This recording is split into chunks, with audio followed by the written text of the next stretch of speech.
The Spy TV Network presents Spy Master Reads, classic novels read to you by SrikerSly. Hard in Hightown, a Dragon Age novel written by Varric Tethras with Mary Kirby. The Viscount's Keep is older than the city. The black stone from which the ancient Imperium carved all of Kirkwall is all gold-plated there. A veneer of wealth and status dripped over a brutal history of turning human lives into coin. The vaults of the ceiling are so high that no fire can ever drive the chill out of the air, even in the summer. Wind howls through the hallways, stealing scrolls and closing books, and forcing the army of clerks and archivists to patrol ceaselessly in search of lost forms. Through a plain wooden door beneath the archives lay the barracks. Generations of steel-booted feet had worn grooves into the stone floors like the channels of rivers, paths always flowing from the mess hall to the bunks. If anything had ever been gilded in there, the gold had long since been peeled away and pawned. In the early hours of the morning, a dozen guards half in and half out of their armor ambled about the common room, awaiting the change of watch and their turn to be needed. Donnen didn't stand on ceremony. He strode through the barracks and slammed open the door to the captain's office without so much as a nod to the other guardsman as he passed. "Captain, I need a warrant." Even as the words left his lips, Donnen knew they were a mistake. Captain Hendelin held up one hand for silence. Outside, the sun was just barely cracking the edge on the horizon, but here in the keep, the captain was already buried behind a mountain of paperwork. All Donnen could see of her was a fiery hair and eyes that had stopped more than one pickpocket in mid-grift. She returned to filling out her paper, and Donnen waited. And waited. Minute after minute passed in silence broken only by the scratching of the captain's quill. How long had he been standing there? An hour? He no longer knew, and the captain's face gave no indication that she even remembered he was present. Finally, she set down her pen and rose to her feet. "Brennokovic." She spoke his name like a gate hanging shut. "Where is my report on the Hightown market body?"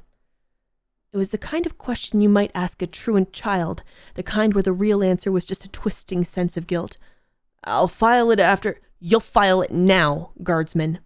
She stepped out from behind the desk, crossed the room and closed the door. "We follow procedure in my barracks." "A magistrate was murdered, Captain." Donnen's voice was heated. "I'm not letting the killer get away." "You left your post." She began pacing, her face like cold steel. "The watch in the garden tells me you were wandering the streets up there 2 hours ago, after we'd already had a murder in your patrol and nobody saw. Are you trying to make the guard look complicit in Dunwald's murder, or are you just incompetent?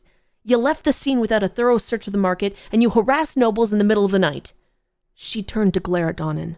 "If you think you can come in here and ask me for a warrant, you better have damned good evidence to justify it." "Comte de Favre was the last person to see Dunwald alive. They played Wicked Grace right before he died." Donnen pulled the markers he'd taken from Dunwald's body out of his belt and spread them on the desk. "I know that crazy comp saw something, and I know he's not telling us. Let me bring him in and—" "Forget it." Hendelin returned to her chair, dismissing the markers with a wave of her hand.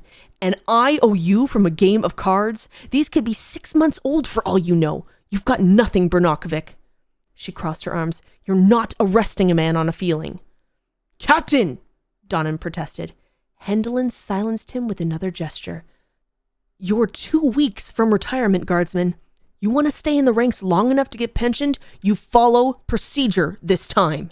No corner cutting, none of your dramatics, evidence, or quit wasting my time. Dismissed." She turned back to her mountain of papers, and for all Donnen could tell, had forgotten his existence. Donnen left the office feeling like he'd been drenched in cold water and punched in the sternum. He stood in the barracks common room for a moment, trying to get his breath back. It didn't help that he knew the captain was right. He let out a sigh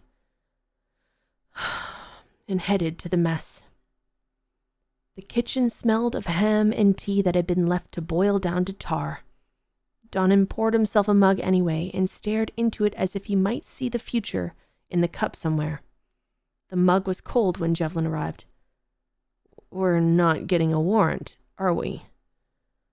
The recruit looked almost relieved.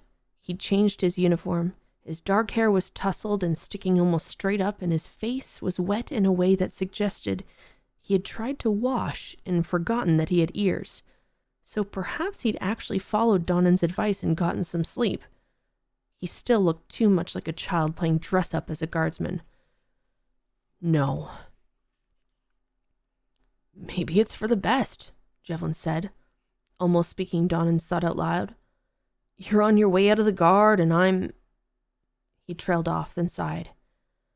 "Well, questioning nobles wasn't covered in training." Donnen glared at the kid. "I'm still a city guard."